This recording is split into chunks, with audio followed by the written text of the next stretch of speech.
Você já teve a sensação de que as coisas começaram a dar errado na sua vida sem explicação? A paz foi embora, a saúde enfraqueceu, a alegria sumiu da sua casa. E mesmo orando, mesmo tentando manter a fé, parece que Deus não responde. Agora, me escuta com atenção. E se eu te dissesse que algo entrou na sua casa com aparência de bênção, mas na verdade era uma armadilha do inimigo? Sim, é isso mesmo. O que parece inofensivo aos olhos naturais pode estar carregando uma carga espiritual invisível que tem contaminado sua vida, sua casa e até sua alma. Esse vídeo é um alerta do céu, uma mensagem urgente. Você vai descobrir que existem coisas materiais que se tornam portais espirituais. E o que entrou na sua vida como um presente bonito pode ter sido o motivo pelo qual sua família vive em guerra, sua saúde se deteriora e suas orações parecem travadas. Nas próximas cenas, você vai ouvir uma história marcante.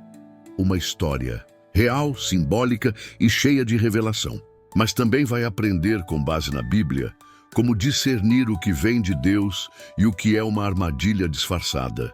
Eu te peço agora, comente aqui nos comentários. Hoje eu fecho as portas espirituais da minha casa. Curta este vídeo e se inscreva no canal. Ao fazer isso, você está ajudando essa mensagem a chegar em outras casas que precisam se libertar. Muita gente não tem uma igreja por perto. Muita gente está sozinha. Por isso, este canal é um lugar de refúgio, oração e aprendizado.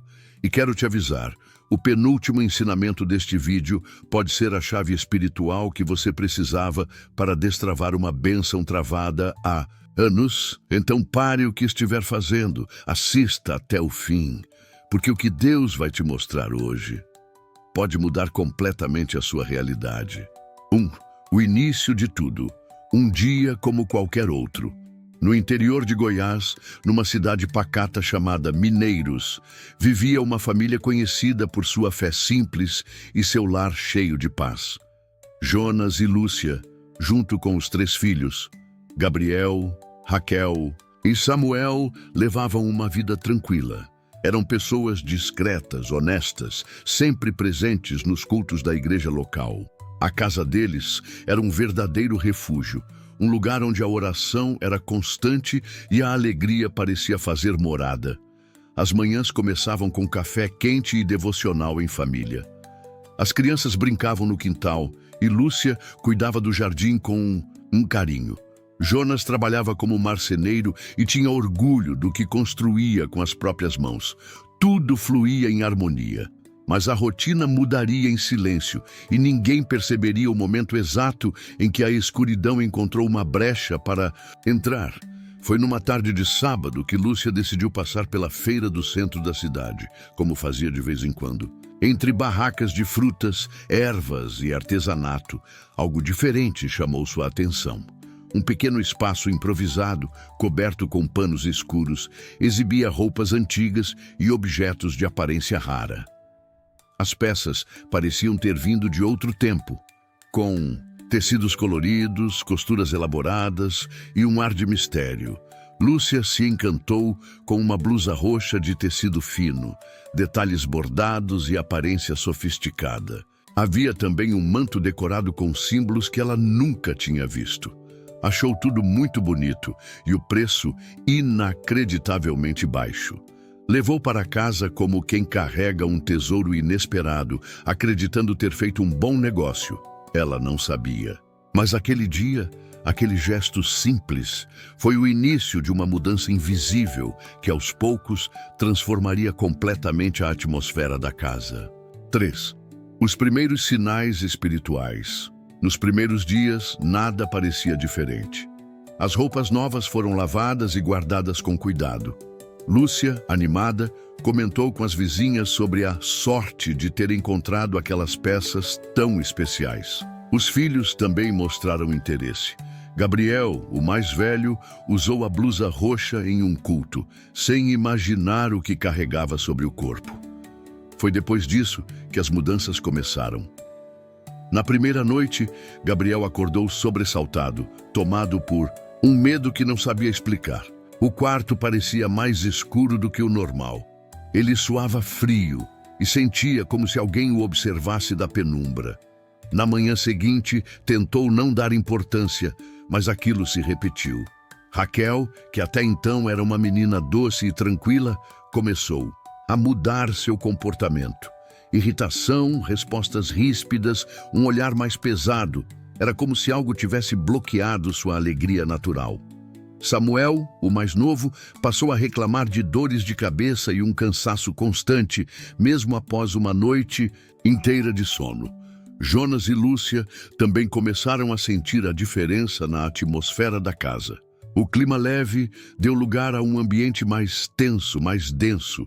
As orações pareciam não fluir. O sono ficou inquieto. Discussões sem motivo se tornaram frequentes. A harmonia que antes reinava estava desaparecendo. No início, pensaram que era apenas estresse. Uma fase difícil como qualquer outra, mas no íntimo havia uma inquietação.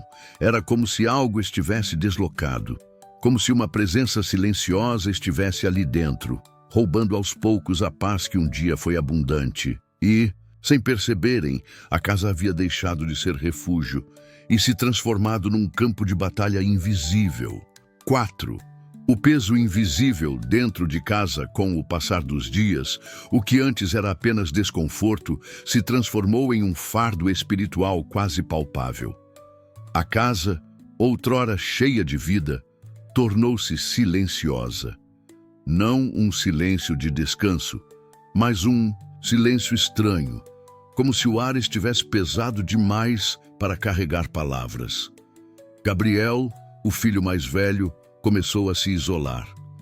Passava longas horas trancado no quarto, cada vez mais abatido. As olheiras fundas e o olhar distante chamavam a atenção. Ele não queria conversar, nem participar das refeições em família. Raquel, antes sensível e amorosa, agora se envolvia em conflitos com os irmãos por qualquer motivo. E Samuel, o caçula, chorava durante a noite e não sabia explicar por que. Jonas tentava manter a rotina, mas o trabalho já não rendia. Erros que nunca cometia, atrasos inesperados, ferramentas que sumiam ou quebravam sem motivo. O cansaço era desproporcional e a mente parecia constantemente dispersa. Lúcia, por sua vez, sentia um peso no peito cada vez que entrava em casa. Às vezes, parava na porta e respirava fundo antes de atravessar a soleira. Algo a incomodava, mas ela não conseguia dar nome àquilo. O ambiente espiritual se deteriorava. Os cultos já não tinham o mesmo efeito. A oração familiar se tornara breve, mecânica, vazia.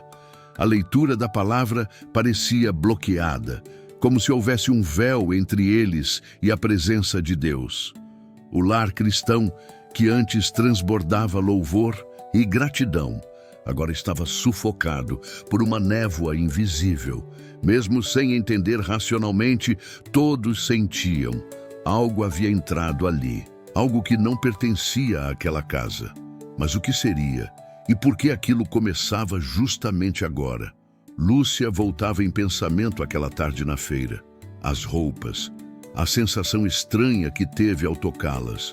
Uma lembrança quase esquecida começou a ressurgir, e com ela uma suspeita silenciosa que crescia dentro do seu espírito como um sussurro insistente.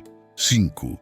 O clamor por respostas. Lúcia não era uma mulher de muitas palavras, mas sempre foi sensível às coisas de Deus. E apesar de não entender tudo o que estava acontecendo, dentro dela havia uma certeza: alguma coisa não estava certa. Num final de tarde, enquanto todos estavam ocupados com suas rotinas silenciosas, ela se recolheu ao quarto. Sentou-se à beira da cama, segurando a Bíblia fechada entre as mãos. O ambiente estava pesado, o ar parado, como se o próprio tempo tivesse desacelerado. Lúcia fechou os olhos e, num sussurro quebrado, começou a orar. Não foi uma oração eloquente, não havia palavras ensaiadas, mas havia sinceridade, havia entrega e havia sede de resposta. Ela pediu a Deus que mostrasse o que estava errado, que revelasse se havia alguma brecha, alguma porta aberta que estivesse permitindo a entrada de tudo aquilo. E quanto mais orava, mais sentia seu coração inquieto. Era como se algo dentro dela fosse sendo sacudido aos poucos. Minutos depois, ainda em silêncio, abriu a Bíblia aleatoriamente. Seus olhos caíram num trecho que falava sobre ídolos ocultos, sobre coisas que contaminam o acampamento e afastam a presença de Deus. Aquelas palavras pareciam ganhar vida. Tocaram o mais íntimo de seu espírito. Foi naquele instante que a imagem voltou clara à sua mente. As roupas da feira, as peças antigas, o tecido bordado com símbolos estranhos. E junto com a lembrança veio uma sensação. Algo havia sido trazido para dentro de casa.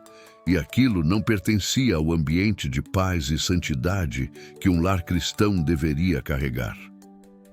Lúcia ficou ali por alguns minutos, em silêncio, com o coração apertado, mas agora com os olhos espirituais se abrindo.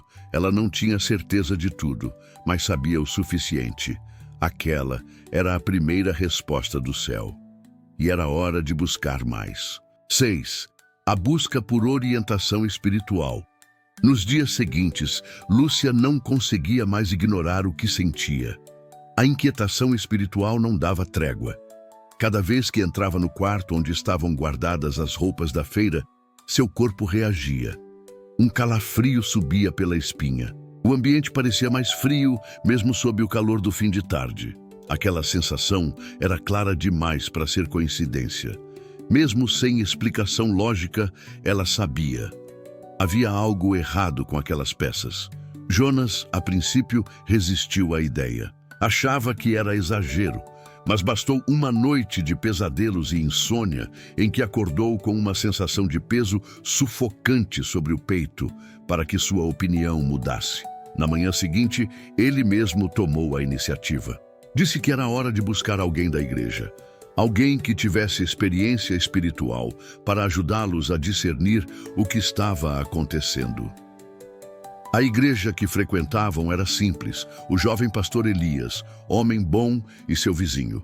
Foi ele quem insistiu para eles entrarem para a igreja. Jonas não queria, católico a vida toda, mas por insistência de Lúcia, acabou aceitando.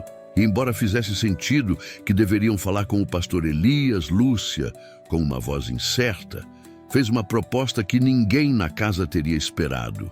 Falou que teriam que procurar orientação de quem sempre foi amigo e íntimo da família, o padre. Tomé, o nome, pegou todos de surpresa. Padre Tomé era o velho pároco da igreja de São Bento, um homem de Deus com um coração profundo e um olhar sereno. Certa vez, Jonas e Lúcia frequentavam missas, retiros, até mesmo catequese. Mas então, a vida tinha tomado outros caminhos, o trabalho, o frenesi, as desilusões, e aos poucos a igreja tinha se tornado uma memória distante e, por fim, mudaram de igreja. No entanto, naquele momento de escuridão, aquele nome acendeu uma chama novamente. Talvez fosse hora de voltar e procurar a voz que eles tinham deixado, de ouvir.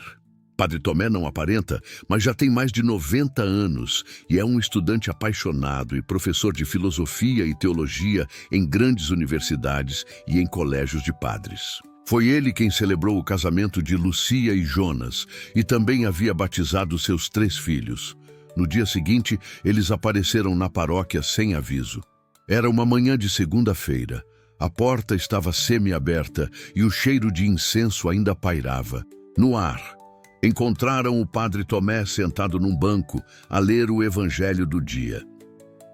Quando os viu, sorriu sem surpresa e disse que não abre a igreja na manhã de segunda, mas sabia que alguém iria procurá-lo. Eles ficaram em silêncio por alguns segundos. Então Lúcia, com voz trêmula, começou a contar a história, do mercado, às roupas, aos sonhos, ao desconforto inexplicável. Padre Tomé escutou sem interromper, com o olhar profundo, como se estivesse ouvindo também com a alma. Quando Lúcia terminou, um silêncio sagrado caiu na pequena capela. Padre Tomé fechou os olhos por um longo momento. Então ele disse, com voz calma, mas cheia de autoridade espiritual, que situações como aquela eram mais comuns do que se imaginava. Que objetos, roupas, presentes e até móveis podiam carregar com eles não apenas memórias, mas cargas espirituais. E que muitos lares cristãos estavam sofrendo porque abriam portas sem perceber. Ele não pediu provas, não pediu detalhes. Disse apenas que se havia inquietação no espírito, já era o suficiente. A orientação foi clara, que voltassem para casa, rezassem em cada cômodo, pedissem discernimento e sabedoria. E se confirmassem o que sentiam, removessem tudo aquilo que havia sido trazido sem oração e sem direção. Na volta para casa, não houve conversa, somente um silêncio reverente. Cada um carregava dentro de si a certeza de que algo estava para mudar. 7. A revelação e a decisão. Ao chegarem em casa, Jonas e Lúcia não sabiam exatamente por onde começar. A casa estava em silêncio, como se esperasse por algo. Era o mesmo ambiente de sempre. Paredes familiares, móveis conhecidos. Mas tudo parecia diferente. Havia uma atmosfera de expectativa e também de confronto espiritual. Jonas foi até o quarto onde estavam guardadas as roupas compradas na feira. Abriu a porta devagar, como se algo sagrado estivesse prestes a acontecer. As peças estavam ali, dobradas cuidadosamente, como se nada tivessem de errado. Mas ao olhar para elas, ele soube. Era como se seu espírito testemunhasse uma verdade que os olhos não podiam ver. Lúcia entrou logo em seguida. Parou na porta e ficou observando. O ambiente estava mais denso, quase palpável. Não havia mais dúvidas. O que antes era apenas suspeita agora se tornava convicção espiritual. Sem dizer uma palavra, começaram a recolher os objetos. Roupas, lenços, adornos, tudo o que havia vindo da feira. Colocaram tudo em um saco e deixaram separado no quintal. Em seguida, passaram por cada cômodo da casa, rezando e orando em silêncio, pedindo a Deus que revelasse qualquer outro item que pudesse carregar algo que não vinha dele. Não foi uma busca apressada. Cada passo era feito com reverência. Era como se estivessem limpando espiritualmente o terreno, preparando o lar para a visitação de Deus. Naquela mesma noite, decidiram acender um fogo no fundo do quintal. Não por superstição, mas como um ato simbólico e profético. Um gesto de obediência espiritual.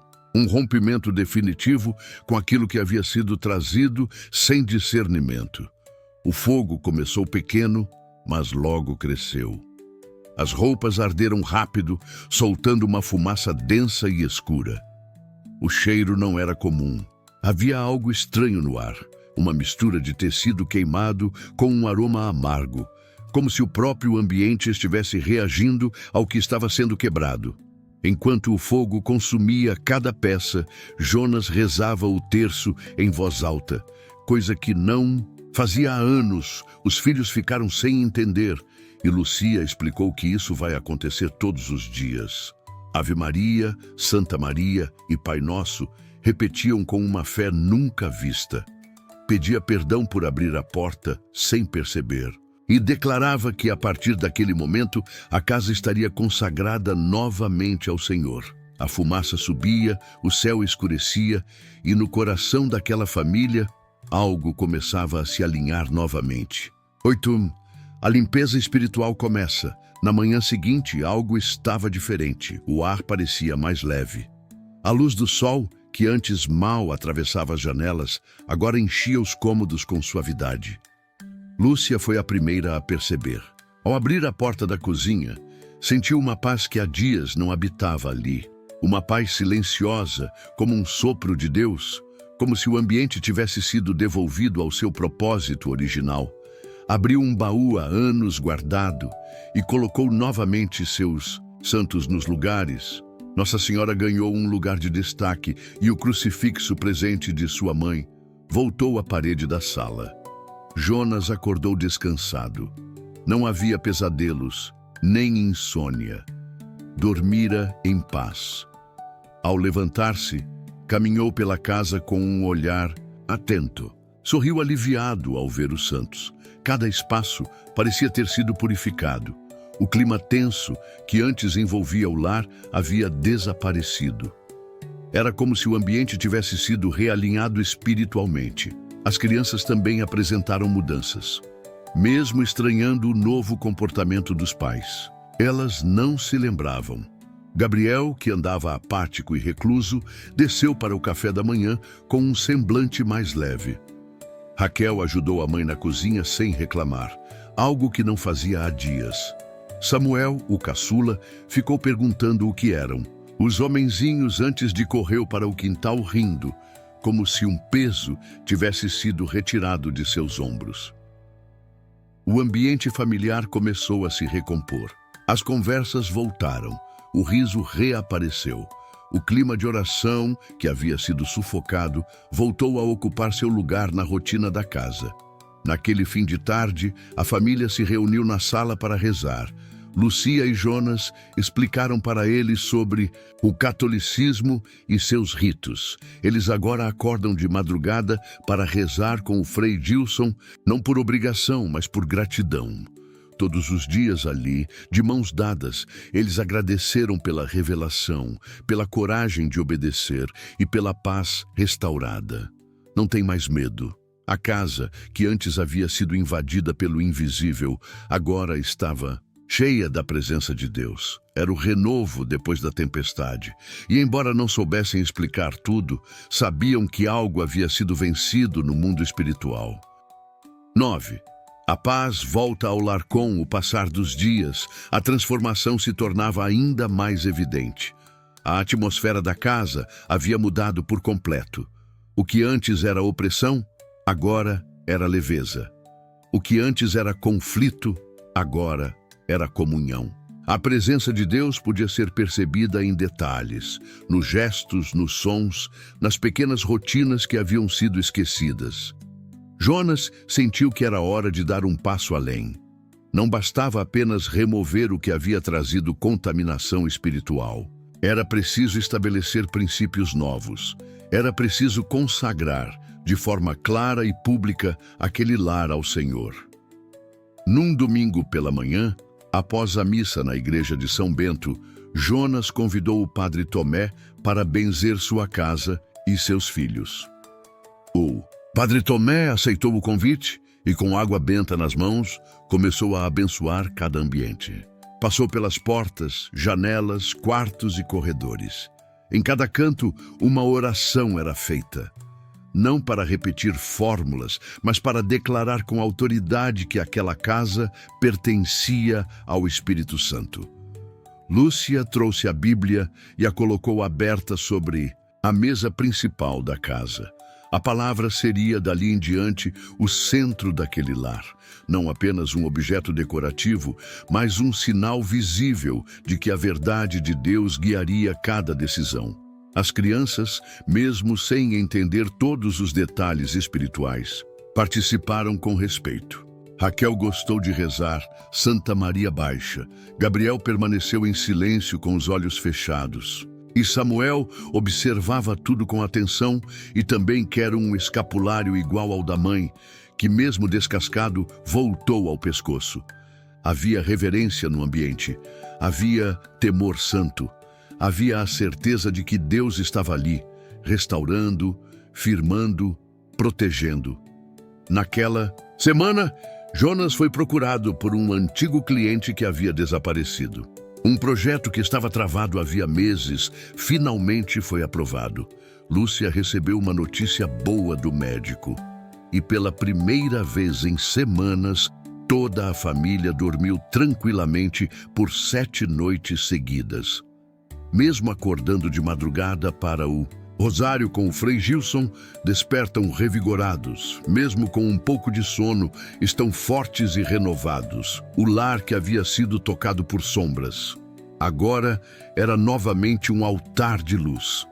E tudo começou com uma simples decisão: obedecer à voz do Espírito. 10. Paralelo bíblico. 1. Acã, o erro escondido que trouxe maldição. A história de Jonas, Lúcia e seus filhos não é apenas um relato atual. Ela reflete um princípio espiritual antigo, uma verdade que já foi revelada nas Escrituras e que continua viva até hoje. No capítulo 7 do livro de Josué, lemos sobre Acã, um homem do povo de Israel. Depois de uma grande vitória em Jericó, Deus deu uma ordem clara: tudo que era da cidade deveria ser destruído ou consagrado ao Senhor. Nenhum objeto, ouro, prata ou roupa, deveria ser tomado para uso pessoal. Mas Acã desobedeceu. Escondeu em sua tenda um manto babilônico, prata e ouro, que deveriam ter sido entregues a Deus. Ele não contou a ninguém. Parecia apenas um detalhe, um pequeno erro. O resultado foi devastador. O povo de Israel, confiante, foi lutar contra a cidade de Ai, uma batalha considerada fácil. Mas foram derrotados. Homens morreram. Houve desespero. E Josué, o líder do povo, se lançou ao chão em busca de explicações diante de Deus. Foi então que o Senhor respondeu com clareza: há coisas condenadas no meio de vocês. Enquanto não forem removidas, eu não estarei com vocês. Não era superstição, era desobediência espiritual. Um único objeto contaminado havia bloqueado a presença e a proteção de Deus sobre toda a comunidade. Só quando Acã confessou e os objetos foram eliminados, o povo voltou a vencer. A lição é clara. O que parece pequeno aos nossos olhos pode ser um ponto de contato para o inimigo. O erro de Acã foi guardar o que Deus havia ordenado destruir. E muitas vezes hoje isso acontece dentro de nossas próprias casas. Aceitamos objetos, presentes, roupas, símbolos, convites para desviar do caminho, sem perguntar a Deus. E quando a opressão chega, não entendemos por quê. Foi isso que Jonas e Lúcia entenderam a tempo. E ao removerem o que havia sido trazido, sem oração, e voltarem a rezar com fé, restauraram a bênção sobre o lar. O mesmo princípio continua valendo para mim e para você. As perguntas que ficam são: onde está sua fé? O que tem sido escondido na sua casa que precisa ser removido? 11. Paralelo bíblico 2. Jesus purifica o templo. O que Jonas e Lúcia fizeram ao remover os objetos da feira e abençoar novamente sua casa tem relação direta com um dos atos mais impactantes de Jesus nos evangelhos, a purificação do templo. No livro de Mateus, capítulo 21, Jesus entra no templo de Jerusalém e encontra algo que o entristece e o indigna. Ali, no lugar que deveria ser casa de oração, havia comércio, interesses pessoais, corrupção e desrespeito espiritual. Mesmo sendo o templo o lugar mais sagrado do povo, ele havia se tornado um espaço contaminado. A reação de Jesus foi imediata. Com autoridade e zelo, expulsou os mercadores, virou as mesas dos cambistas e declarou em voz alta: minha casa será chamada casa de oração, mas vocês a transformaram em covil de ladrões. Jesus não tolerou a presença daquilo que era incompatível com a santidade de Deus. Ele não relativizou, não justificou, não ignorou. A lição é profunda.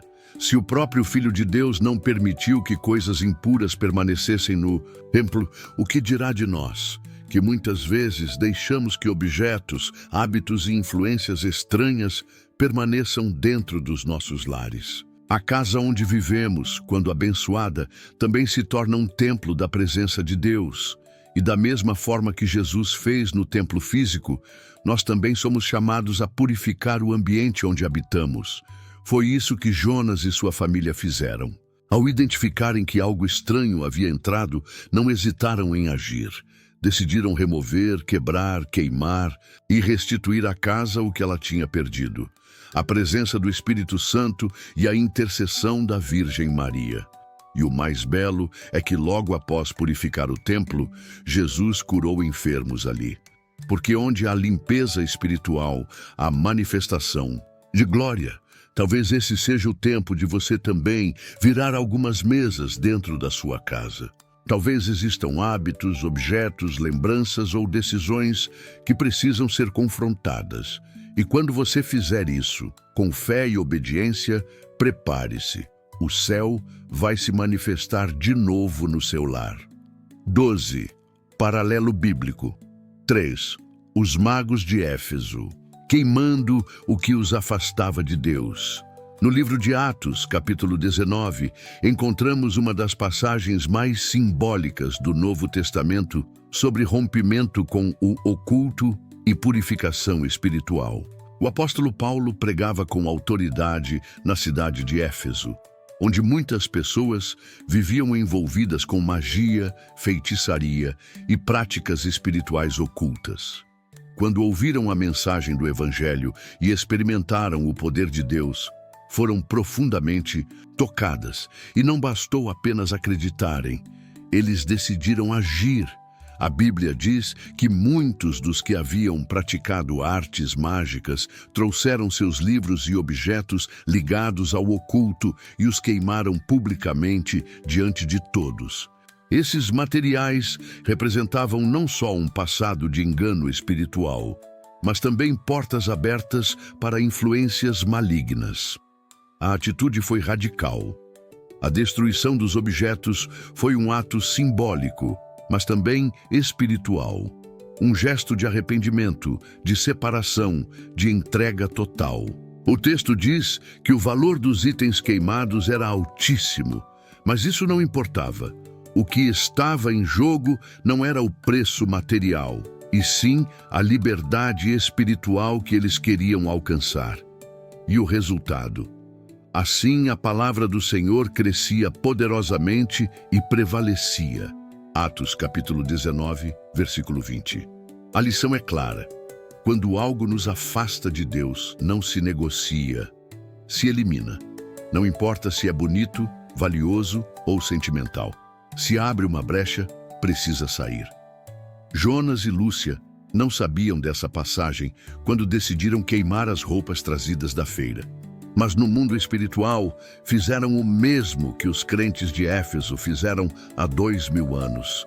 Reconheceram o erro, ouviram o Espírito e romperam com aquilo que os mantinha em opressão. E como naquela época, a presença de Deus voltou com poder. Essa é a escolha que muitos precisam fazer hoje. O arrependimento verdadeiro não é só sentimento. Ele se manifesta em decisões concretas e, às vezes, a sua libertação está a um passo de distância. O passo de obedecer e se desfazer de tudo que ainda prende o seu lar ao passado espiritual errado. Conclusão: agora você sabe. Sabe que aquilo que entra na sua casa carrega mais do que aparência, forma ou valor.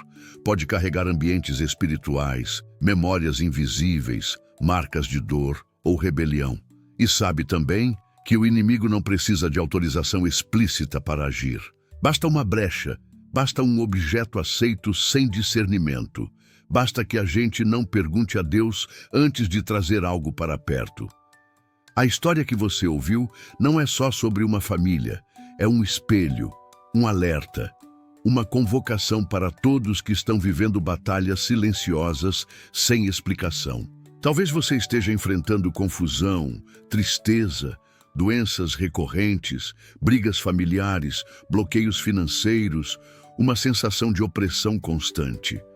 E já orou, rezou, jejuou, fez promessas, tentou entender, mas a resposta pode estar dentro da sua casa. Hoje Deus está te dando sabedoria, e agora que você sabe, a escolha é sua. Você vai deixar as portas abertas? Ou vai se levantar como Jonas e Lúcia e dizer: na minha casa só entra o que vem do Senhor? Se essa palavra falou, Com você, escreva aqui nos comentários. Hoje eu fecho as portas espirituais da minha casa. Esse gesto simples será a sua declaração pública de fé. E enquanto você digita, saiba, os céus estão em movimento. Clique em curtir neste vídeo. Isso não é apenas uma reação. É uma forma de empurrar essa mensagem para outros lares que também precisam ser libertos. E se você ainda não se inscreveu, faça isso agora. Este canal é um espaço de ensino, oração e direção espiritual para quem quer mais de Deus, mesmo longe de uma igreja física. Compartilhe este vídeo com alguém. Alguém que está sofrendo sem entender por quê. Alguém que vive de igreja em igreja, congregação em congregação, sem entender que é a fé no seu coração que faz diferença. Lúcia e Jonas poderiam ter encontrado a paz com as orações do pastor Elias, mas eles não tinham fé. Por último, pode ser que essa mensagem seja o instrumento de libertação que essa pessoa está esperando há anos. E lembre-se, não há objeto bonito o suficiente que valha mais do que a paz na sua casa. Se Deus está te mostrando algo, não questione, obedeça, porque o céu responde a quem ouve e age.